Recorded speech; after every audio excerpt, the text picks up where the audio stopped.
Wapenzi watazamaji wa Simulizi Kali, kama kawaida yetu, leo tunawaletea simulizi nyingine ambayo inawahusu mapacha wawili ambao waliopoteana.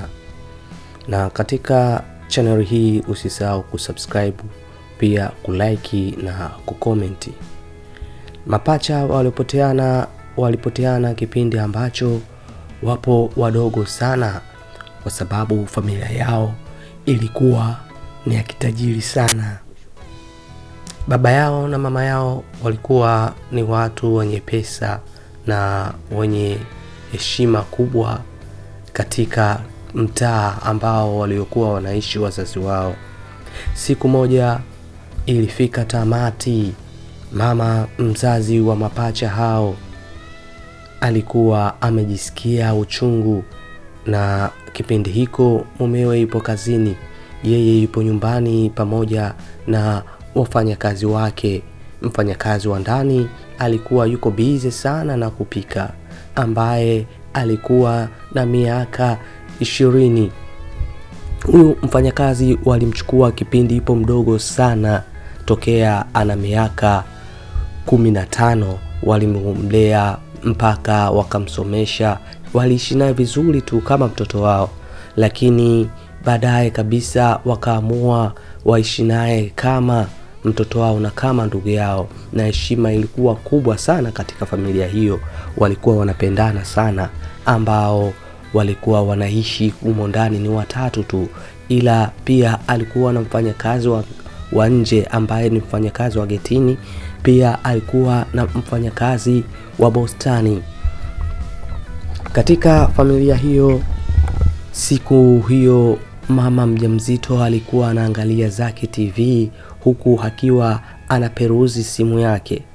Mara baada ya muda mchache akawa analalamika tumbo, na huku akiwa anahangaika pale alipokaa na kujitazama, alijiona maji ya uchungu yalianza kutoka. Hatua ya kwanza alipiga mayowe kwa kuomba msaada. Yule mfanyakazi alikuja na kuanza kutoa msaada, akamwambia, "Hebu mpigie shemeji yako, naomba umpigie shemeji yako." Akawa amempigia simu, na kumpigia simu kwake ikawa maelekezo yalikuwa kama hivi ifuatavyo: Shemeji, njoo haraka nyumbani, dada anaumwa, yupo hoi taabani." Shemeji mtu wakati amepokea alishikwa na hofu kubwa, huko akiwa anatabasamu kwa mbali. Alikuwa anaelewa tu kwa sababu yule ni mke wake, na alikuwa anamhesabia siku zake, kwa sababu alikuwa ameshafikisha miezi 9, na alijua tu hii ni tamati, baada ya kuelezwa kwamba dada anaumwa na anajisikia uchungu na mfuko umeshapasuka. Kwa hiyo kuna hati muda wote anaweza akajifungua. Akamwambia, "Basi haina shida, mimi nakuja haraka, ila namwagiza jirani hapo aje faster, kwa sababu mimi niko mbali, waweze kumpa msaada." Mara simu iliita kwa jirani yao ambao walikuwa wanaishi kama ndugu, naye alitoka haraka na kuelekea sehemu husika. Baada ya kufika pale, walikuwa mama kama watatu na mbaba mmoja ambaye alikuwa akiwahi kwenda kuwasha gari, kwa sababu pale parking kulikuwa na gari zaidi ya 3. Waliamka na kumbeba haraka na kumwingiza kwenye gari na kuanza kuondoka naye kuelekea hospitalini, huku wale wa mama wakiwa wamejitahidi sana kutoa huduma ya kwanza. Huku alivyoona na simu amepigiwa mara kwa mara, akamwagiza na daktari wake wa familia awahi kutoa msaada. Jumla wanakuwa 4, wanawake 4, 3 majirani na yule daktari anakuwa 4, huku yule mbaba akiwa yuko spidi na kuendesha gari. Bahati mbaya wanafika sehemu kulikuwa kuna foleni. Kama unavyojua katika barabara yetu ya Dar es Salaam kuna foleni sana. Baada ya kuona kuna foleni, wakaamua wapite shortcut, yani service road. Kipindi wanapita service road na matrafiki wako mbele wanapiga bao, yani wakamata wale ambao wanapita njia ambayo si sahihi. Katika kusimamisha walikuwa wanapiga kelele na kuzozana na yule dereva. Mara ghafla mama mmoja akatoka nje na akaambia, "Njoeni muone. Hapa tuna mgonjwa hoi taabani, tunamwaisha hospitalini." Yule askari mmoja alikuwa wa kike kuja kuangalia, akatoa ruksa, "Waacheni waende. Hawa wana dharura na hii barabara kwa ajili ya dharura." Basi haina shida, wale maaskari wakapisha na safari ya kuelekea hospitalini ilifika. Baada ya hapo spidi ilikuwa kubwa sana, wakaelekea katika hospitali ya rufaa. Walipofika wakawa wanasubiria na uchungu ulikuwa umemkamata sana. Madaktari wakajitahidi sana kutoa huduma ili aweze kufanikiwa kujifungua yule mama, lakini zoezi lilikuwa gumu.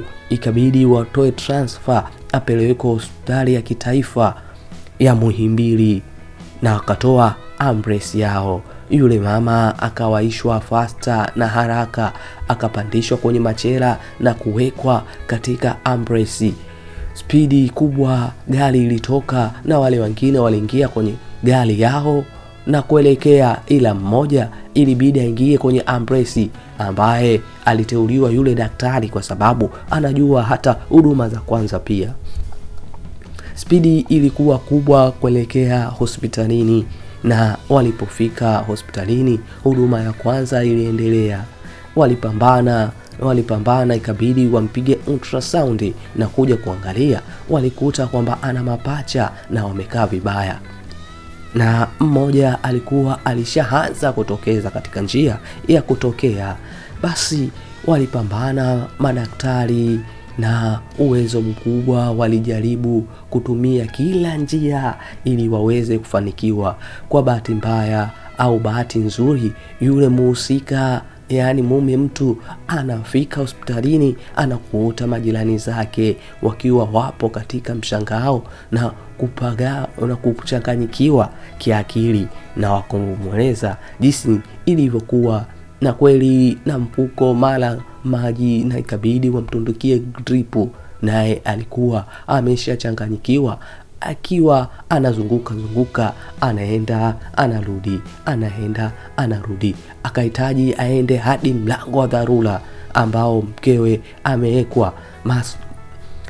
Madaktari walimzuia, wakamwambia subiri kwa sababu yupo katika mlango wa emergency, tunaomba tafadhali subiri pale waliposubiri wenzako. Basi Amala anachukua simu, anapiga, anarudi, anakaa, ananyanyuka. Unajua jambo mtu likisha kukuta unakuwa umechanganyikiwa. Japo mwanzo alipopigiwa simu alikuwa ametabasamu sana, alijua zoezi ni jepesi, kumbe zoezi lilikuwa ni gumu zaidi. Baada ya mzunguko lisaa lizima limekatika, au daktari anakuja amechafuka kwenye glove na damu, na kumuuliza, "Dokta vipi?" Dokta kujiangalia, baada ya kuona vile akabidi arudi nyuma tena kuvua zile glove na kurudi, akamwambia, hapa zoezi bado linaendelea, lakini usihofu, hakuna shaka yoyote, tutakupa majibu, tuache kwanza tushughulike. Basi wametulia. Baada ya muda mchache